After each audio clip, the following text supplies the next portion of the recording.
గౌరవనీయులు ఈ రాష్ట్ర ముఖ్యమంత్రి గారు రేవంత్ రెడ్డి గారు ఈరోజు వరద బాధితుల పరామర్శింపు కోసం ఇక్కడికి వచ్చారు. కామారెడ్డి యావత్తు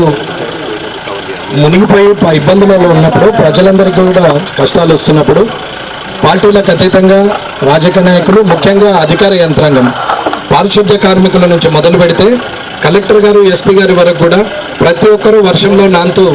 రాత్రి 12 గంటల వరకు అట్లా 48 గంటలు డ్యూటీలు చేసినటువంటి కానిస్టేబుల్ వీళ్ళందరూ కూడా ప్రతి డిపార్ట్మెంట్ వారు కూడా ఎక్కడికక్కడ పనిచేసినటువంటి సందర్భంలో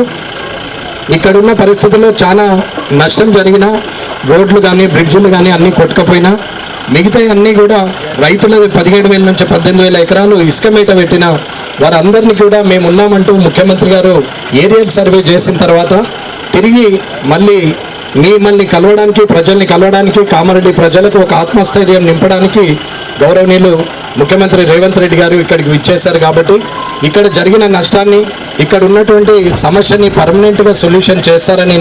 నేను ఈ కామారెడ్డి నియోజకవర్గం తరఫున మిమ్మల్ని అభ్యర్థిస్తున్నాను. కాబట్టి మీరు సరైన నిర్ణయం తీసుకొని ఎక్కడ తప్పులు జరిగినాయో దాన్ని సరిదిద్దుతూ, అలాగే ఇక్కడ ప్రజలు కూడా సహకరించే ప్రజలే, ఎవరు కూడా ఒకరు నష్టపోవచ్చు, ఇద్దరు నష్టపోవచ్చు, కానీ 90 మందికి మంచి జరుగుతుందంటే ఇద్దరు త్యాగం చేయడానికి కూడా సిద్ధమైన వాళ్ళే. కాబట్టి ఇక్కడ నిర్ణయాలు కూడా తీసుకొని ఇక్కడ జరిగిన నష్టాన్ని తొందరగా పూడ్చి ఆ రోడ్లు బ్రిడ్జ్లు అన్ని కూడా తొందర చేస్తారని కోరుకుంటూ ఈ అవకాశం ఇచ్చిన ముఖ్యమంత్రి గారికి, ఇంత దూరం ఇక్కడికి వచ్చిన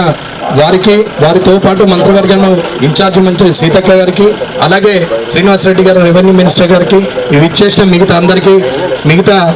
ఎమ్మెల్సీ గారు, మళ్ళీ షబీర్ గారు అండ్ మహేష్ గౌడ్ గారు అందరూ కూడా ఇక్కడికి వచ్చేసిన అందరికి కూడా హృదయపూర్వక ధన్యవాదాలు చేస్తున్నాను. సురేష్ శెట్కర్ అని ఉన్నాడు, సారీ అండి, చూడలే సారీ, నేను కూడా నన్ను పిలుస్తా నేను పాత వాళ్ళని మరో కొత్త వాళ్ళని మరో కాబట్టి నేను మరోసారి నన్ను ఎందుకు గెలిపిస్తానని